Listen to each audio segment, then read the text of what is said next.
Mi compañero Ulises. Muy bien.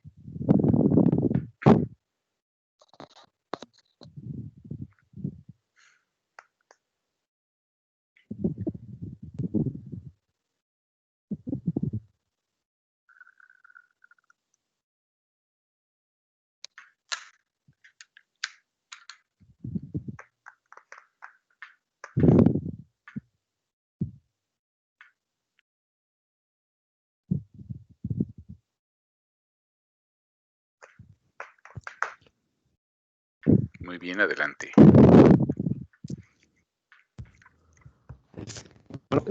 A nosotros nos tocó gestor de base de datos, pero vamos a hablar más acerca de MySQL. Muy bien. ¿Qué es? Bueno, MySQL es un gestor de base de datos y actualmente es uno de los más usados y reconocidos en el mercado. Este es reconocido especialmente a lo que se refiere al desarrollo web. Es muy conocido en el desarrollo web y es clasificado como la base de datos de código abierto más popular del mundo. Bueno, MySQL está desarrollado en su mayoría por una mezcla de los lenguajes C y C++. Es uno de los 4 componentes del paquete de desarrollo LAMP para Linux. Corre perfecto en cualquier distribución de Linux y se hizo popular al hacerlo en Red Hat y WAMP para Windows Server.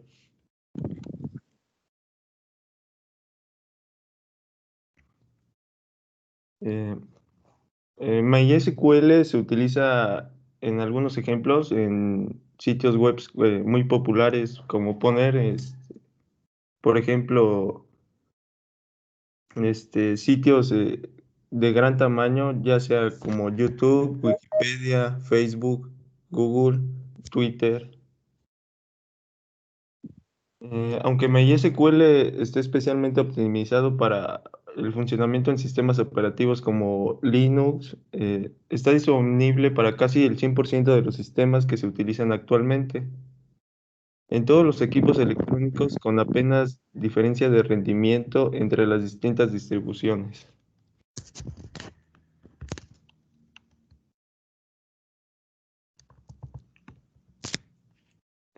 Características de MySQL. Inicialmente, MySQL carecía de características, ya que era de código abierto y podrían considerarse esenciales de las bases de datos relacionales, como integridad referencial y transacciones. Aunque a pesar de esto, los desarrolladores webs como comenzaron a utilizarla debido a su simplicidad, a lo largo de las versiones y del tiempo, fueron actualizando el software y estos requerimientos se han ido incorporando al software poco a poco por parte de la compañía Oracle y como también parte de los desarrolladores de software libre. Bueno, esta es una base de datos que presenta rapidez en lectura, sobre todo cuando se utilizan ciertos motores como MySlam o InnoDB. A pesar de ello, se puede presentar problemas al utilizarla en entornos o desarrollos que presenten una modificación constante, que estén en pleno. Ahora sí que se requiera cambiar los datos a cada rato. Como en los desarrollos de aplicaciones no se suelen presentar un número elevado de modificaciones, pues no hay tanto problema. Por eso es utilizada en su mayor parte en el desarrollo web. Más bien de lectura frecuente de datos, MySQL se presenta como la base de datos ideal para estos casos.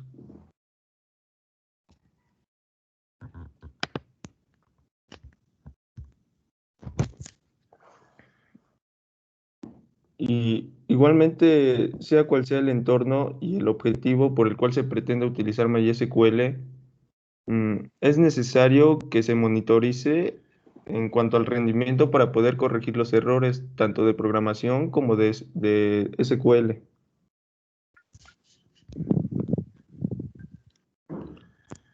Algunas características de MySQL son las que se pueden ver ahí. Bueno, no las puse, pero algunas características son que permite escoger múltiples motores de almacenamiento para cada tabla, agrupaciones de transacciones, pudiendo reunirlas de forma múltiple desde varias conexiones, con el fin de incrementar el número de transacciones por segundo. Ofrece una conectividad segura, ejecución de transacciones y uso de claves foráneas. Presenta un amplio subconjunto del lenguaje de SQL. Igual como había dicho antes, está disponible en casi todas las plataformas o sistemas. Eh, Igual una ventaja es que utiliza varias herramientas para portabilidad. Y como pueden ver, acá hay unas ventajas y desventajas de MySQL. Las ventajas de MySQL es de uso libre y gratuito. El software está con licencia de GPL. Es de bajo costo en requerimientos para la elaboración y ejecución de algún programa. Necesita disponer de un hardware o software de alto rendimiento, como ya lo había dicho, para la ejecución del programa. La velocidad al realizar las operaciones y un buen rendimiento. La facilidad de instalación y configuración. Igual cuenta con un soporte en casi el 100% de los sistemas operativos en la actualidad.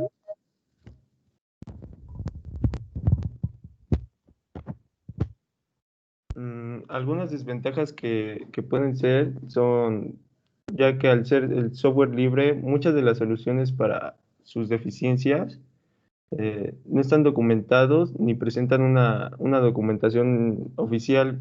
Por lo regular, casi todo se encuentra en foros. Muchas de sus utilidades tampoco presentan documentación. Se debe igual controlar o monitorizar el rendimiento de las aplicaciones en busca de fallos.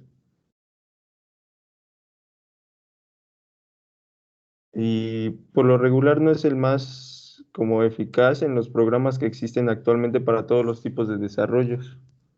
No es tan eficaz en aplicaciones que requieran de una constante escritura de base de datos, que, como ya lo había dicho, ya que estén en constante cambio de información. Estas ventajas y desventajas, están como comparadas igual con su eterno rival que es Postgres SQL, especialmente aquellas que la han convertido en una de las bases de datos más utilizadas para el desarrollo web. Bueno, ¿qué es un servidor de base de datos? Eh, Son los que se utilizan para la ejecución de gestores de bases de datos y que varios usuarios hagan operaciones sobre ellas al mismo tiempo. Bueno, esto está situado en un lugar diferente. Se puede acceder a la base de datos ya sea en terminales o en equipos con un programa llamado cliente que permite el acceso a ellas. A nivel de hardware, un servidor de base de datos es un equipo informático que está especializado más que nada en servir consultas a clientes remotos o locales que solicitan información o realizan modificaciones a los registros, ya sea en tablas que existen dentro de las bases de datos del sistema. En la mayoría de los casos, mm, desde un servidor web o desde aplicaciones que contengan esto. Las bases de datos que existen dentro sirven más que nada para gestionar y administrar inmensas cantidades de información, como sucede en casos de en empresas, en algunas instituciones, ya sea universidades o, por ejemplo, bancos, ya que estos almacenan una gran cantidad de información de los usuarios y de los clientes.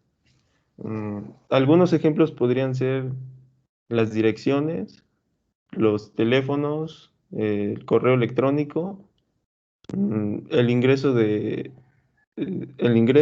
los egresos. En las escuelas podría ser las calificaciones y entre otras. Bueno, el origen de los servidores de base de datos, data, es de casi 60 años más o menos, cuando surgieron en la década de 1960 para comenzar a dar soluciones de manejo y administración de volúmenes de datos a grandes empresas.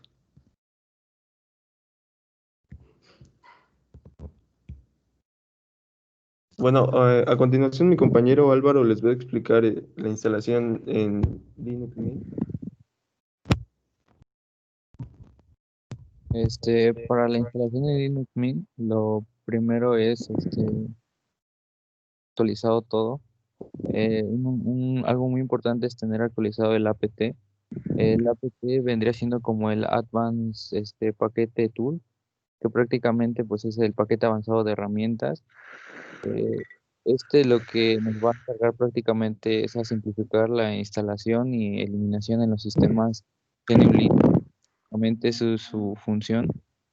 Y es algo muy importante tenerla actualizada, ya que si no la tenemos actualizada a la hora de instalar MySQL, puede llegar a ocasionar problemas, nos puede poner errores.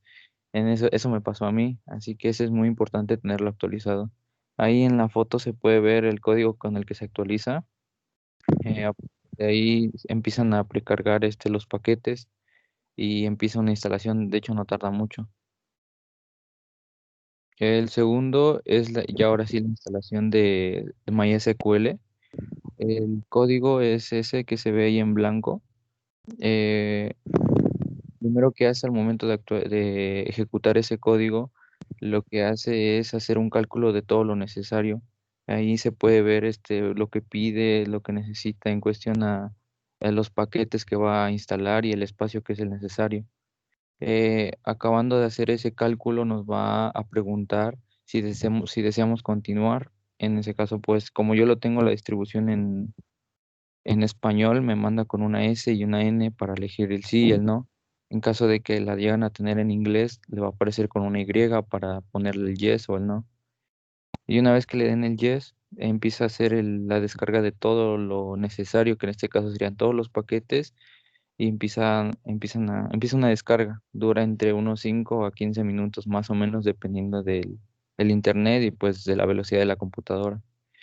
Y a partir de ahí, una vez que todo llegue a instalarse correctamente, prácticamente ya podemos seguir escribiendo en la misma terminal. El tercer paso es, una vez que acaba esa instalación y ya nos pone a que podamos volver a escribir en terminal, lo que podemos hacer es checar la versión de MySQL. La versión se checa con sudo mysql-b. Eh, una vez que lo ponemos, nos va a pedir que pongamos la contraseña la contraseña de nosotros prácticamente, y porque estamos entrando como administrador, como root. Entonces, una vez que lo pongamos, nos va a aparecer todo ese que dice Welcome to MySQL. Una vez que nos aparezca eso es porque de verdad ya lo tenemos instalado y nos aparece lo más importante, que es la versión. En ese caso ahí me aparece la 8.0.22. Em, una vez que tengamos eso es porque ahora sí ya tenemos completamente instalado MySQL. eh, y lo que queda pues es el siguiente paso, que es el de configurar la seguridad de MySQL. Es prácticamente ponerle una contraseña. En sí es a lo que vamos referido. Este, lo que va a poner al principio, bueno, es primero ejecutar el código, después nos va a pedir la contraseña de root de nuestra distribución. Una vez que la pongamos, nos va a poner que empezamos a configurar la nueva contraseña. Ponemos una contraseña, de hecho es la que quiera.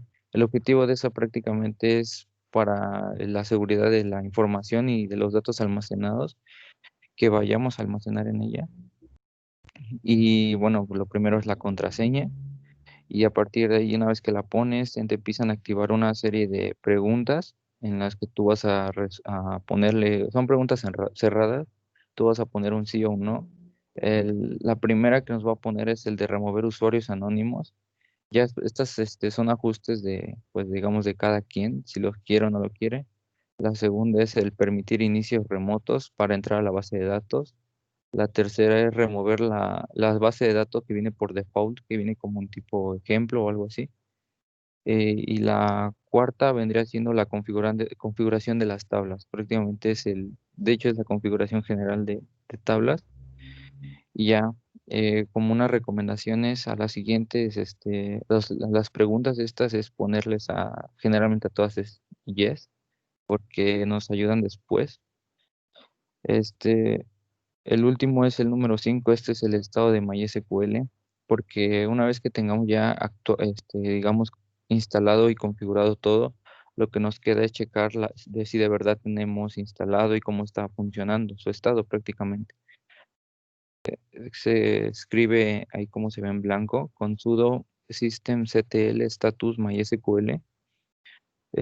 Una vez que la pongamos, nos va a aparecer su estatus en general. Nos aparece en dónde está cargado el servicio, si está activado o no está activado, su identificador de proceso, en este caso su main PID, que es el principal identificador de proceso. El otro es si está operando o no. Mayormente cuando algo está mal, lo marca en rojo o algo está en algo con posible error o algo así, nos marca en un color amarillo, naranja o rojo. Y como pueden ver, pues ahí aparece activo y todo eso es porque ya tenemos instalado con un estado activo de MySQL. Las otras opciones que nos dan ahí, pues es lo de tareas, la memoria que ocupa y el que dice ahí GC Group, que prácticamente es el grupos de control. De lo que se encarga es de la asignación de recursos de procesos, prácticamente es limitar cuántos recursos va a requerir MySQL o el estado más bien. Así que bueno, ahora lo que va a hacer mi compañera Giselle les va a explicar digamos, pues en vivo de cómo se tiene que instalar y ejecutar MySQL.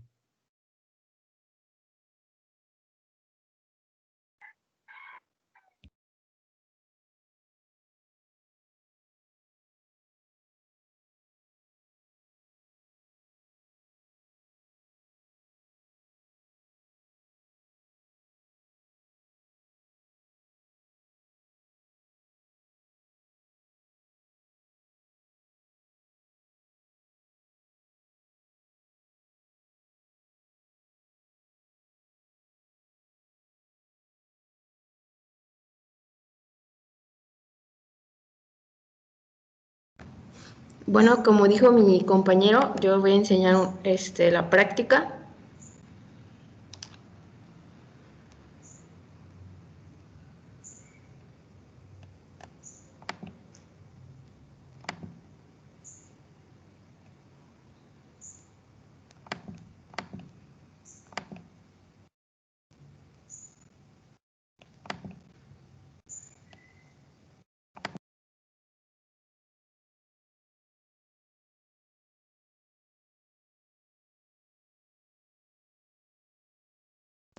¿Sí se está viendo mi pantalla? No, Giselle, todavía no.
¿Estás teniendo problemas, Giselle?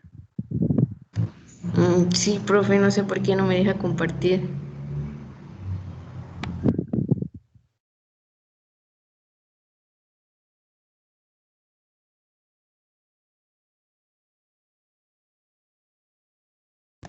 ¿Ya se ve ahora sí? No, todavía no estoy viendo nada.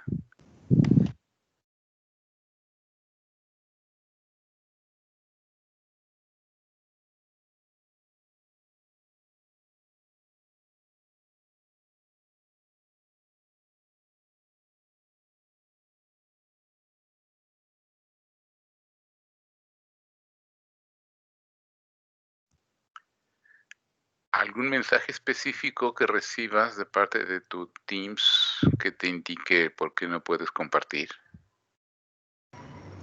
No, es que solo me da dos opciones, que es pizarra y examinar, no me sale ventana ni escritorio.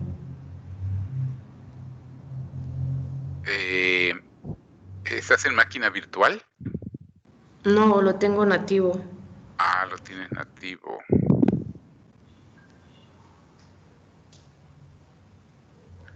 ¿Abriste tu terminal después de haber iniciado Teams?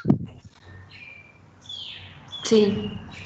Es probable que eso esté sucediendo, Giselle, que a mí me pasa con frecuencia. Los programas que yo voy a trabajar en una clase antes de arrancar Teams los ejecuto primero y los tengo preparados, porque si lo hago después no me permite hacerlo. No los reconoce. ¿Te permite pantalla completa? O sea, toda tu pantalla. No, le digo que solo me sale examinar y pizarra, no me sale escritorio ni Nada. ventana. Probablemente Ah, tengas que ¿me probablemente salgo? tengas sí que cerrar Teams, salirte, ejecutar tu terminal y volver a ejecutar Teams. Ok, ahorita regreso. Bien.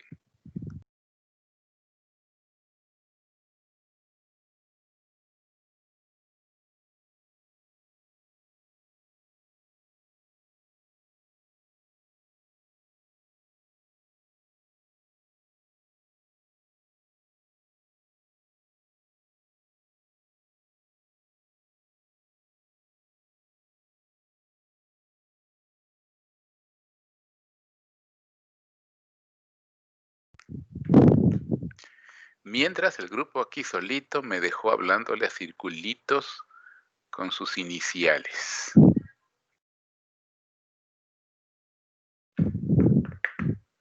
De veras que gachos son.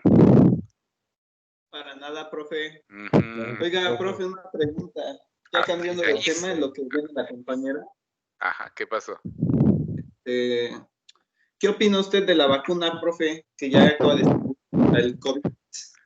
¿Qué opino de la vacuna? Pues mira, yo he leído, no solamente en México, en muchos países, gente que afirma que no se la va a aplicar.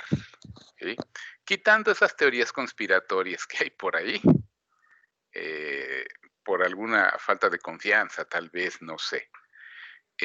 Sin embargo, pues yo creo que en caso personal, yo sí les voy a dar el beneficio de la duda, y en el momento en que por aquí llegue, según el plan que ya publicó, presentaba ayer el gobierno federal, pues yo sí me la voy a ir a aplicar, definitivamente. Profe, me sale lo mismo. No me digas, Giselle, será un Teams beta que debes tener para Linux, ¿no? Sí. ¿No te habías percatado de eso o sí habías podido compartir en otras ocasiones? No se había podido compartir, hice una prueba con mi hermano. Y sí, o sea, sí me podía ver. Uy, Giselle, ¿y eres la única que tiene preparado el gestor? Sí, es que lo hice en CentOS. Y si intento reiniciar mi sistema y vuelvo a entrar a ver si ya me deja. Pues vamos a hacer el ¿Estás en la aplicación o en la página? Otra buena pregunta. Ajá, sí, porque José también Joyce. puede ser eso, Sí, porque la página como tal a veces le no permite. quita funciones. Sí, Entonces también cierto. igual puede hacer eso. Sí, es cierto. Giselle, ¿estás en aplicación o entraste a Teams por la página web? No, sí estoy en la aplicación. Ok, pues vamos a esperarte, haz lo que comentaste, reinicia Sí. todo. No reinicies, apaga y Ajá. enciende, porque muchas veces los reinicios dejan procesos inconclusos en memoria, no los quita todos. Entonces apaga y enciende nuevamente. Y aquí te esperamos. Ok, gracias y disculpe. No te preocupes.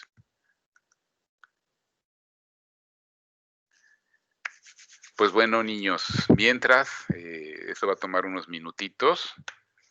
Si tienen alguna pregunta respecto de los servicios que se van a presentar o de los que ya se presentaron incluso, pues adelante, podemos aprovechar ese tiempo para eso. Y solamente voy a ver a Odraude, a Raúl y a Álvaro. No veo a los demás. ¿Dónde están? ¿Eh? Yo sé que hace frío, pero aquí estamos todos. Hasta Iraíz me apagó la cámara ahora, mírala. Es que estoy toda ensarapada, profe. No importa, Iraíz. Mira, Jimena Está bien. también no nos había dado el placer de ver su sillón. ¿Eh? Qué mala onda. De veras que son bien gachos. Aquí soy yo solito con la cámara.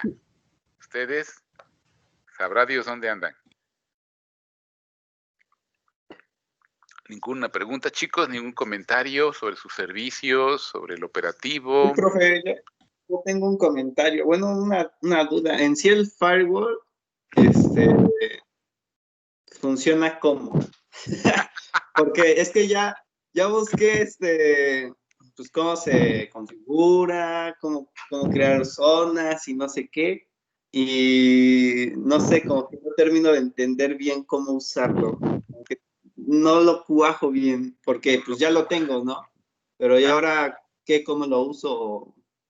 ¿Cómo? Estás trabajando con No. IP Tables, ¿no? ¿Mande? Con IP Tables. Lo estás trabajando con el programa IP Tables. ¿Qué estás utilizando? ¿Cómo?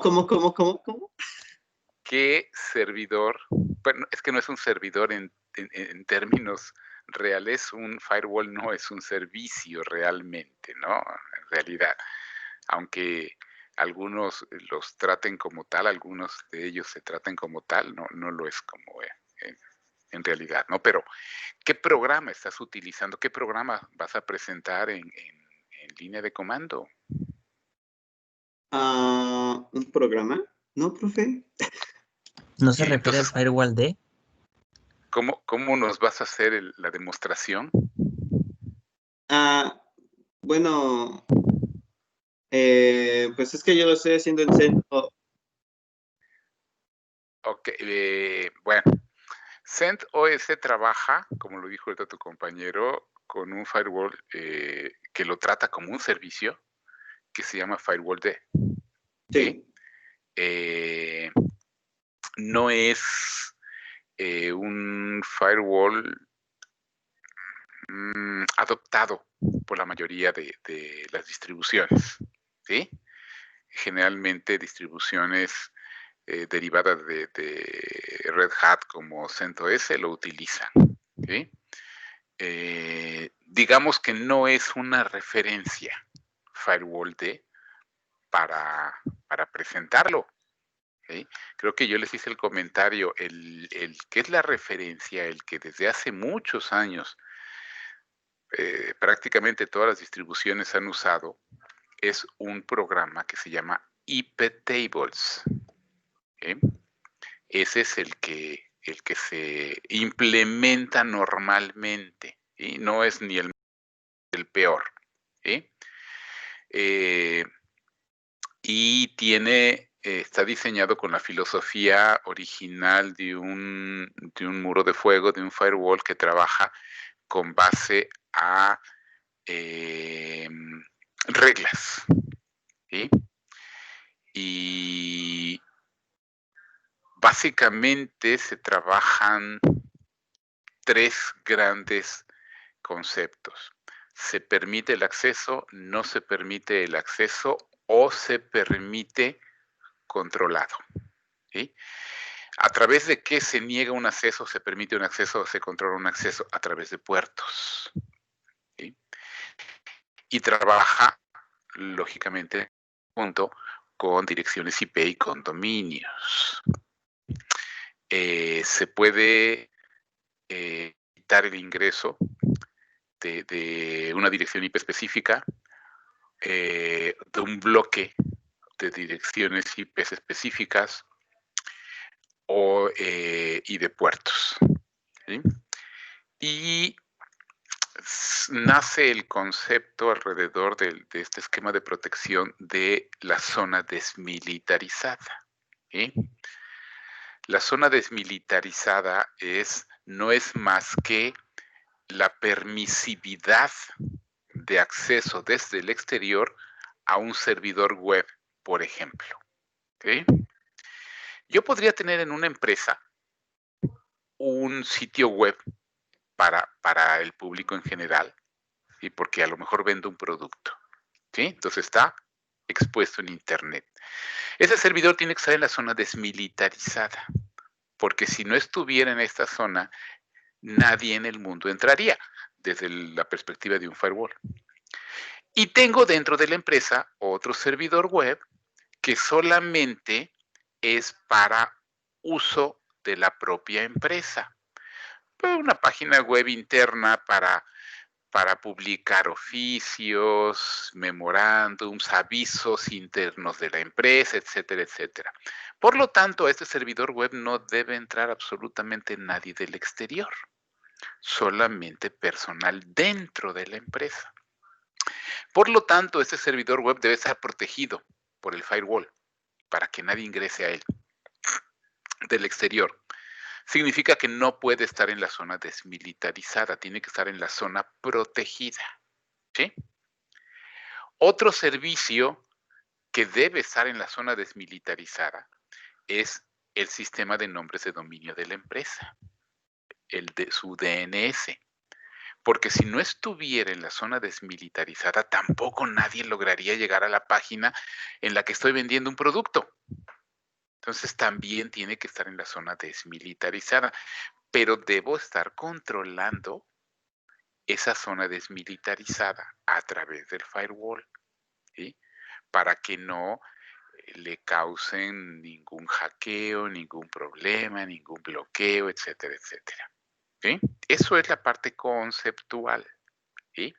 Un firewall te protege del exterior, busca evitar que del exterior lleguen conexiones no autorizadas, no permitidas, ¿sí?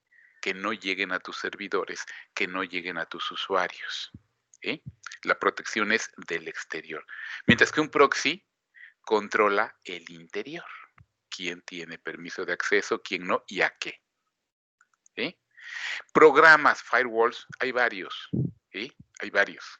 Ya tú me estás comentando de Firewall D, que utiliza CentOS, yo te comento de iptables, que es el más popular, ¿sí?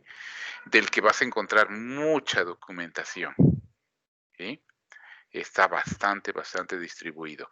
La información es el firewall que por default la mayoría trabaja e instala y es muy bueno, muy bueno, ¿sí? Entonces, lo que tú vas a crear, y además los firewalls tienen también la posibilidad de trabajar como un NAT, ¿sí? Como un controlador de acceso al Internet y de permisos de ingreso de Internet, ¿sí? Se traduce al español, es como traducción de direcciones IP. ¿Sí? Algo les comenté yo en alguna ocasión y que es algo que tienes que presentar y hablarnos un poquito más de lo que yo les comenté, por eso no voy a comentar nada mucho ahorita, ¿sí? De lo que es el NAT, que es de los servicios que nos puede ofrecer un firewall, ¿sí? Y que es altamente utilizado en las organizaciones. Yo espero que en la charla que nos den de firewall, justamente ustedes nos digan por qué es tan utilizado en las empresas un NAT a través de un firewall, ¿sí? Por eso no voy a hacer más comentarios al respecto. Es una parte importante que yo quiero que ustedes descubran y nos presenten, ¿sí? Pero un firewall es básicamente ese recurso que nos protege del exterior y que gestiona ciertos servicios que esta organización proporciona al exterior con cuidado, como un servidor web y como un DNS, por ejemplo, ¿sí? En esa llamada zona desmilitarizada. Entonces, si nos presenta, yo no estoy diciendo que no vayas a presentar el Firewall D. Si tú nos presentas una preparación, una configuración muy clara de Firewall D, está bien. Aunque un firewall que se implemente en un Ubuntu server, por ejemplo, o en un OpenSUSE server, no porque no se pueda, se puede. Lo que pasa es que Red Hat, CentOS, que realmente es como la parte gratuita de un Red Hat, lo voy a llamar así, ¿sí? Contiene software desarrollado por Red Hat que no es software libre. No todos lo regalan y algunos los venden, ¿sí? No son de tan fácil distribución y tan fácil uso. Y Firewall D es un producto creado por Red Hat. Ellos dejaron de utilizar iptables y crearon su propio firewall por razones comerciales, porque ellos venden Linux de manera comercial con una asesoría y un soporte detrás muy, muy grande y por lo tanto crean productos propios para sus clientes, para la comunidad Linux en general. ¿Sí? Pero bueno, chécalo y valoren. Continúan con Firewall Dev, está bien, no hay ningún problema, ¿sí? O vamos por iptable. Finalmente, la parte teórica, el sustento teórico de un firewall es el mismo, ¿sí? Y los firewalls más robustos, más, podría yo más bien llamarlos que generan más confianza en las organizaciones, ni siquiera se montan en un sistema operativo como un Windows Server o un Linux o un Mac. Es sobre hardware. Compran hardware que tiene incluido el firewall, ¿sí? Con interfaces para configuración de manera de muy alta tecnología y las organizaciones sienten que es más confiable ese tipo de firewalls que vienen con su hardware que hacer una implementación en un sistema operativo como Linux o como Windows Server, siendo software libre, no confían tanto ya organizacionalmente hablando, ¿no? Entonces nosotros vamos a hablar de firewalls que se instalan en un sistema operativo, pero en las empresas lo más seguro es que lo que encontremos sean dispositivos largos, como si fuera un switch, que se montan sobre racks, ¿sí? Y que lo que contiene es un firewall adentro. Sí, es software grabado en hardware, el firewall está grabado ahí, se ingresa con una interfaz y se administra a través de esa interfaz que a veces es de línea de comando, a veces es de ambiente gráfico y generan más confianza en las organizaciones, ¿no?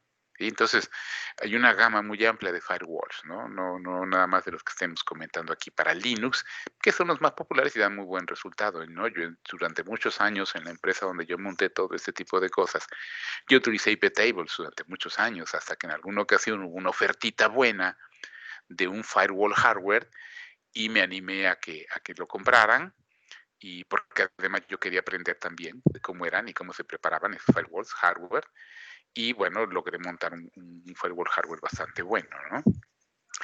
Muy sencillo en su interfaz, pero muy limitativo, ¿sí? Las interfaces limitan mucho de un dispositivo. Fue muy buena la experiencia, pero no me gustó por esa limitante. Yo en una línea de comando tengo un control absoluto, ¿sí? Y ese era un firewall con una interfaz gráfica. Entonces hay ventajas y desventajas, pero hay una variedad muy amplia, ¿no? ¿Sí? Ya llegaste desde hace rato, Giselle, ¿cómo ¿Cómo estás? ¿Cómo estamos con tu presentación? Pues todavía no me deja compartir, pero voy a grabar con un teléfono y expongo así. Pues sí, para que nos presentes algo, Giselle. Sí. Bueno, O puedes transmitir a través del teléfono, ¿no? sí, voy a hacer eso. Ok.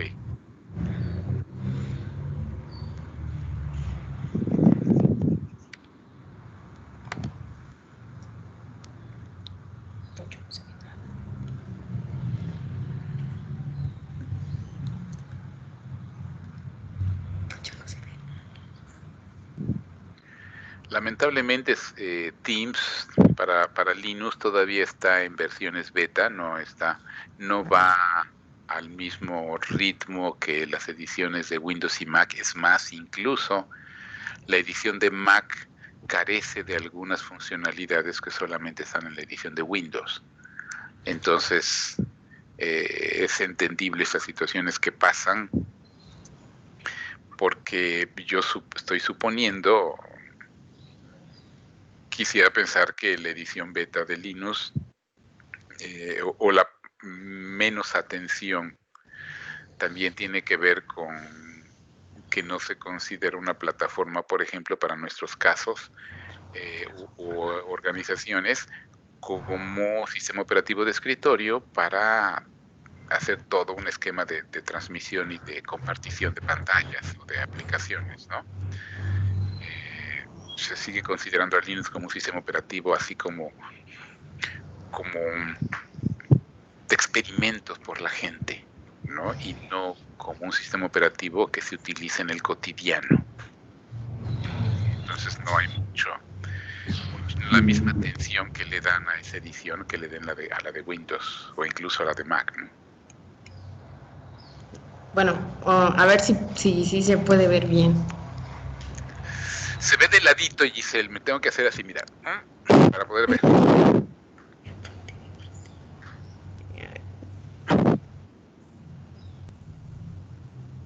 Ahí se ve mejor. Se ve mejor, pero te digo, está vertical. Ah, ya.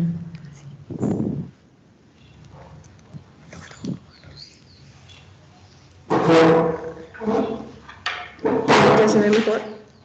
Ya lo estamos viendo.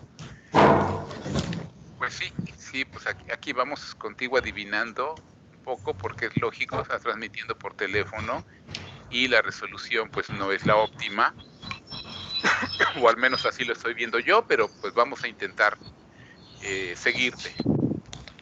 Bueno, primero voy a ver que el estado de lo que vamos a ocupar, que primero es MySQL. Y como nos había pedido hacer una pequeña consulta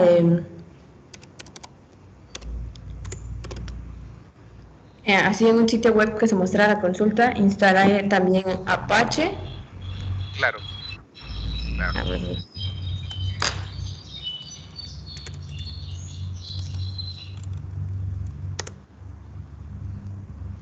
Ya lo activé, voy a ver su estado otra vez, ya está corriendo.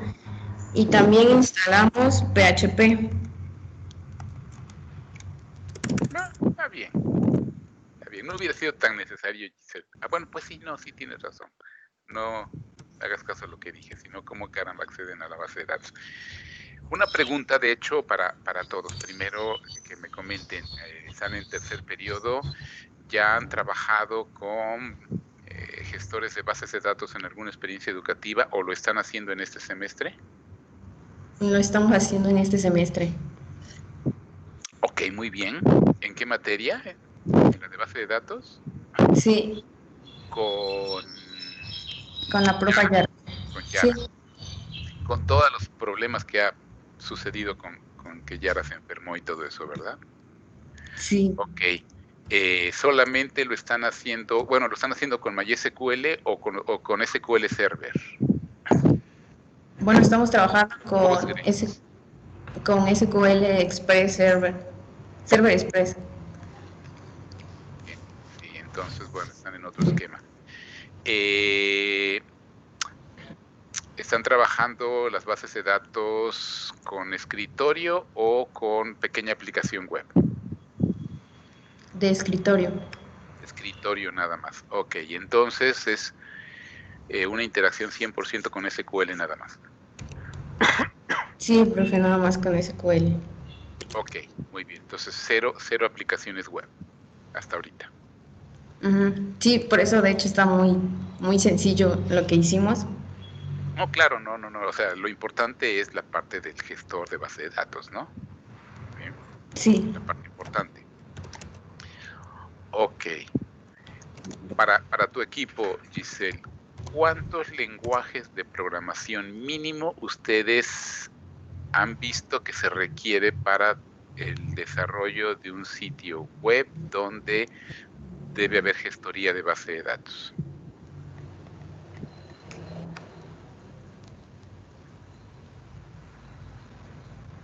Si Cualquiera no del me, equipo, ¿eh? si no me equivoco, serían mínimo 3. No, 4. ¿Ejemplos? Me preguntó lenguajes de programación, ¿verdad? Así es.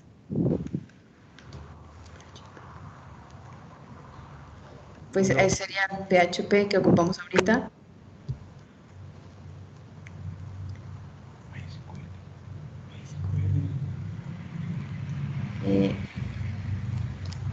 No sé si como tal HTML se pueda valer. Nunca me ha convencido para llamarle lenguaje. Y menos cuando estoy casado con una experta en lengua española. No me regaña que yo a esa cosa le llame lenguaje. Pero bueno, lo vamos a tomar ahorita que no nos está escuchando, lo vamos a tomar que sí. ¿Qué otro?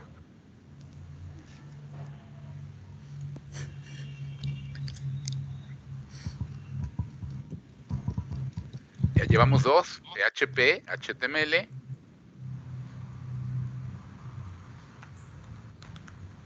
¿Con qué lenguaje acceden a una base de datos, a sus tablas, sus consultas, grabaciones, lecturas? ¿Qué lenguaje se utiliza en estos gestores de bases de datos ¿Es lo del query? relacionales?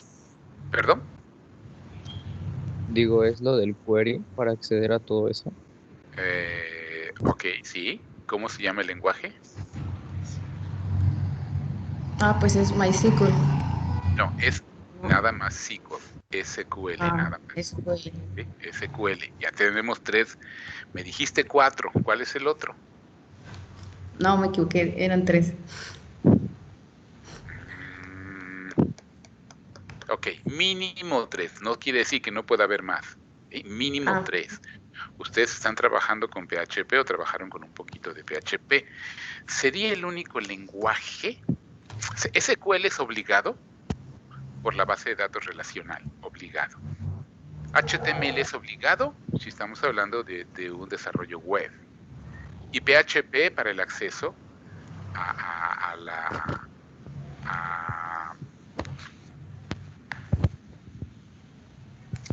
pues al acceso a través de SQL a las bases de datos, ¿sí? Porque no podemos administrar las bases de datos directamente desde un diseño, un desarrollo web, nada más con SQL, no podemos, ¿sí? Por eso se requiere ese tercer lenguaje de programación y ustedes están trabajando con PHP. ¿Algún otro lenguaje de programación si no fuera PHP en donde podamos realizar la misma acción? Que es el acceso a las bases de datos. ¿Podría ser Java? Java, muy bien, sí, puede ser Java, bien. ¿Algún otro? Python. Python, así es, bien, ok. ¿Alguno más? Ruby. C#. Ruby también, C# también, sí. C# tendríamos limitante con el servidor, ¿no? Sí, porque digamos que oficialmente C# no existe en Linux, ¿sí? Excepto a través de Proyecto Mono, ¿sí? Que finalmente ya Microsoft ya metió las manotas en Proyecto Mono. Y bueno, ya podemos decir que sí tenemos ya formalmente un C# para Linux. ¿Sí? Pero ok, sí, esa es una gama de lenguajes de programación que podrían sustituir a PHP. ¿Cuál es el más popular? PHP. ¿Sí? No es ni el mejor ni el peor. Simplemente es el más popular, el que ganó un poquito la carrerita, porque fue el primer intérprete que llegó para subsanar esta necesidad de acceder a bases de datos a través de cadenas SQL, por supuesto. ¿Sí? Entonces, ok, muy bien. ¿Qué estamos viendo, Giselle? Bueno, estaba enseñando que tengo activo los 3 que vamos a ocupar, es PHP, Apache y MySQL. Ok, muy bien. PHP es un lenguaje de programación compilado o interpretado.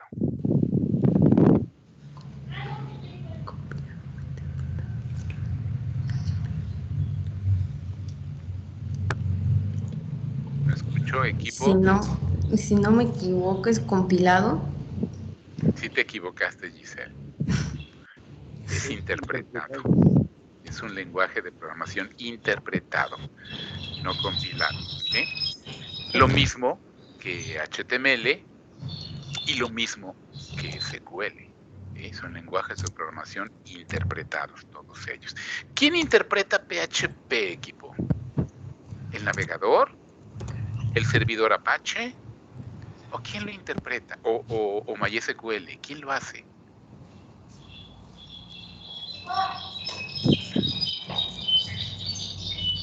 Pues es Apache.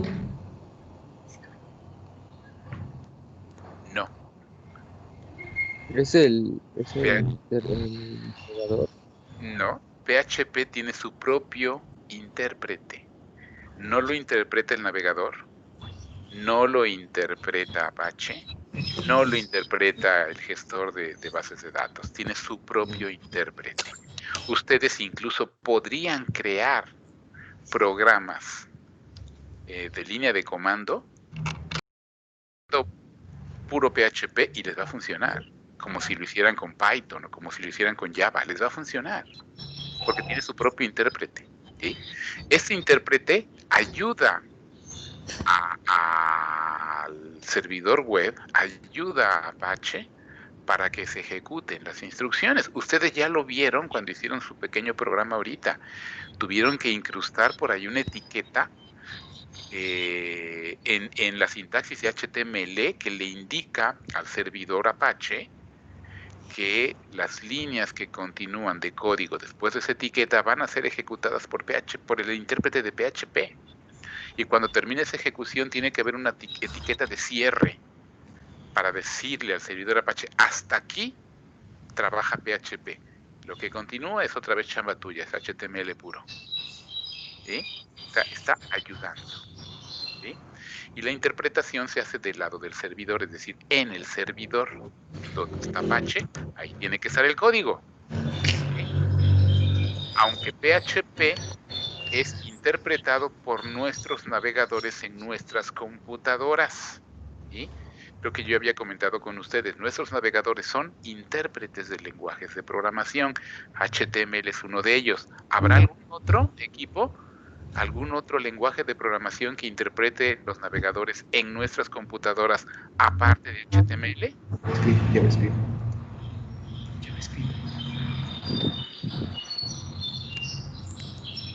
¿Cuál?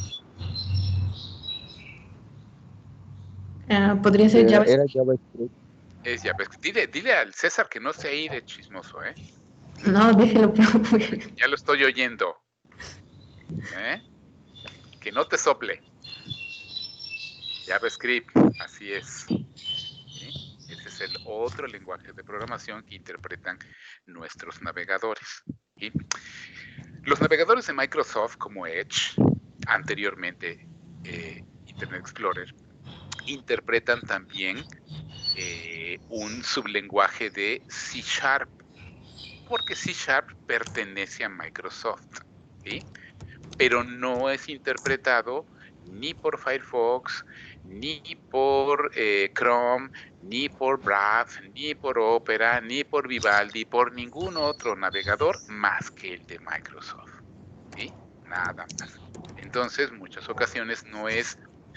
por eso, cuando desarrollamos una aplicación web, hay que probarla en diferentes navegadores, no nada más en uno. Y no nada más quedarse con el de Microsoft, sería un grave error. ¿Sí? Hay que probarlo en más de un navegador para asegurarnos su funcionalidad y que con eso garanticemos la mayor permeabilidad en usuarios a nivel mundial. No todos usan Edge, no todos usan Internet Explorer. El navegador que tiene el mayor rating de uso es Chrome a nivel mundial, entonces uno de los primeros navegadores donde tenemos que probar un desarrollo web es en Chrome. Después en Firewall, que es el segundo más popular, más utilizado en el mundo. ¿Sí? Y siempre tener bien presente qué lenguaje se interpreta el navegador. Y si estoy programando con C#, ¿sí? Entonces ahí necesito hacerlo con mucho cuidado, porque eso es en los navegadores de Microsoft. ¿Sí? El subconjunto de instrucciones de C# en el mundo del desarrollo web se conoce como ASP. ¿Sí? Pero no todos los navegadores lo interpretan, por cuestiones también que tiene que ver con derechos de autor de Microsoft sobre su lenguaje de programación. Pero bueno, ¿cómo vamos, Giselle? Ok. Bueno, aquí el primero entré como root con el comando MySQL espacio -u root -p y después me pide la contraseña del administrador. Muy bien.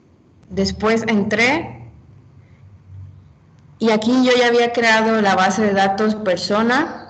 Está bien, está bien. Entré a ella, después seleccioné la tabla humano que ya había creado posteriormente y ahorita voy a insertar un nuevo registro. Ok, todo con SQL, ¿no? Sí.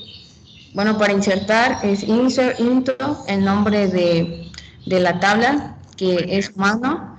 Sí. Estoy poniendo el nombre de los campos, que es nombre, apellido, dirección. Muy bien. Teléfono. Sí. Y edad. Muy bien. Lo cierro, escribo la palabra values.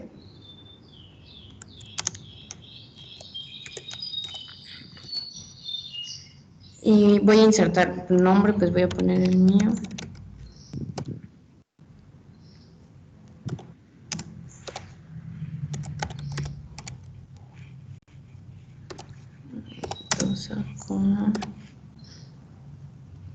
Muy bien, lo que Giselle nos está presentando es el uso de un programa cliente que está conectado al servidor MySQL para acceder a una tabla que está dentro de una base de datos. ¿Sí? Y después de que haga esa inserción, seguramente en un navegador nos va a presentar el contenido de esos datos que ahorita está introduciendo de forma manual en línea de comando. ¿Sí? Hay diferentes tipos de clientes para acceder a los gestores de bases de datos. Giselle está utilizando un de línea de comando. ¿Sí? Hay de ambiente gráfico, sí, por supuesto, hay ambiente gráfico.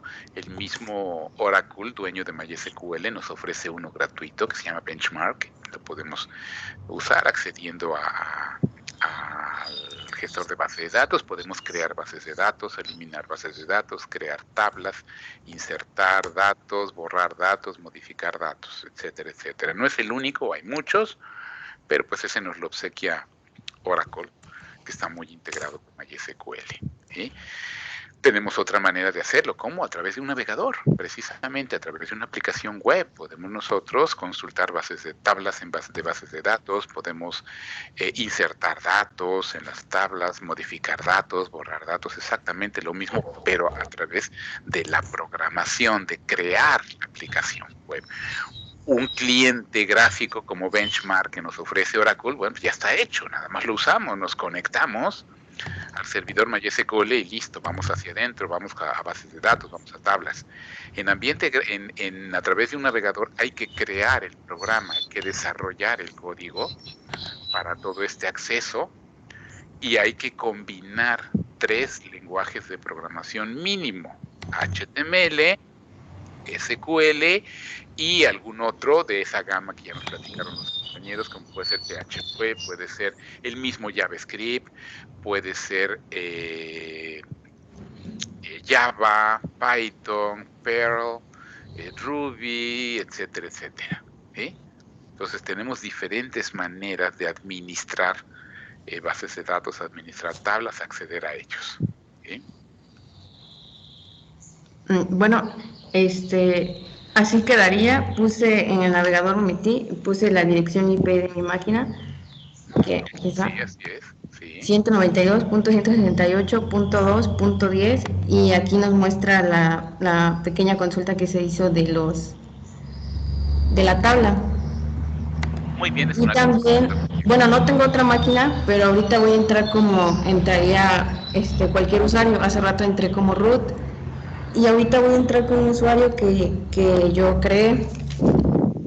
Ok, muy bien. Para Muy entrar bien. se pone lo mismo al principio: MySQL, espacio, -u. Aquí iría el nombre del usuario, que en mi caso es Apache User, Muy bien. -h, espacio, y la IP del servidor, que es 192.168.2.110, espacio y -p. Me va a pedir la contraseña de ese usuario. Así es. Y listo, ya me dejó entrar. Así es como entraría, por ejemplo, yo de otra máquina. Ya no Muy bien. entraría como root. Muy bien, perfecto. La estructura jerárquica de control y de acceso a los gestores de bases de datos es igual que los sistemas operativos Linux. Un gestor de base de datos se puede vincular a la cuenta de root del sistema operativo donde se está instalando, o podemos optar en que tenga su propio root, su propia contraseña diferente a la del sistema operativo. Generalmente eso es lo que se aconseja por razones de seguridad. Y también se pueden crear usuarios como se crean en el sistema operativo. También puede haber usuarios para la gestoría con diferentes niveles de control y de acceso. Entonces es un esquema muy interesante que toma de la propia estructura de seguridad de un sistema operativo para administrar la seguridad del propio gestor de base de datos. Porque no significa que el poseedor de la cuenta de root en un sistema operativo sea necesariamente el administrador de un gestor de base de datos. Podemos tener a una persona que se dedica a la administración del sistema operativo a nivel de root, y a otra persona que se dedica exclusivamente a la administración de un gestor de base de datos a nivel de root, con su propio root. ¿Sí? Es lo que generalmente se sugiere en las organizaciones, que haya un administrador de sistema operativo y haya un administrador de gestores de bases de datos. 2 personas completamente ajenas, separadas, y que tengan sus propios niveles y privilegios con sus propias contraseñas. Eso es lo que generalmente se sugiere. Ustedes van a trabajar, seguramente sus maestros generalmente les van a hacer vincular el root del sistema operativo con el root de SQL, y para razones académicas no pasa nada, está bien. Pero no es una buena práctica ya a nivel de producción en las organizaciones, sobre todo manejando grandes sitios web que manejen altos volúmenes de datos, como por ejemplo sitios de ventas tipo Mercado Libre, tipo Amazon, ¿no? Ya son palabras mayores en ese sentido. ¿Sí? Ok, ¿qué más, Giselle?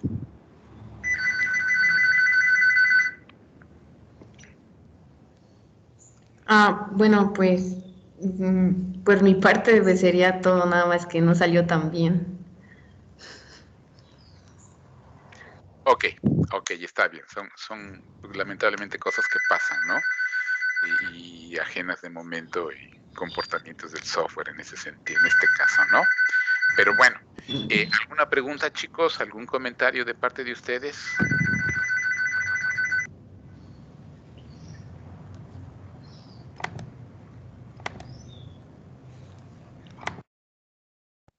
Ninguno, profe, estuvo muy bien la presentación, la verdad.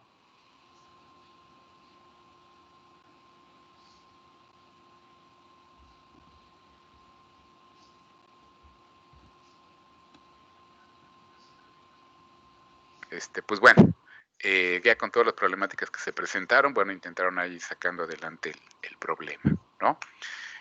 Si no hay preguntas, si no hay comentarios, una participación, pues nos veríamos el día de mañana con el servicio del sistema de nombres de dominio presentado por el equipo de Iraíz, ¿sí? Que va a tomar un poquitito más también de tiempo, ¿sí? Y pues bueno, chicos, descansen un ratito, váyanse a desayunar, van a tener un buen tiempo para desayunar el día de hoy, así bien ricas las memelitas del chino, allá en la parte de atrás de la facultad. Y pues bueno, nos estamos viendo el día de mañana, muchachos. Que la pasen muy bien, descansen un ratito. Hasta luego. Hasta luego, profe. Hasta luego, profe. Gracias, profe. Hasta luego.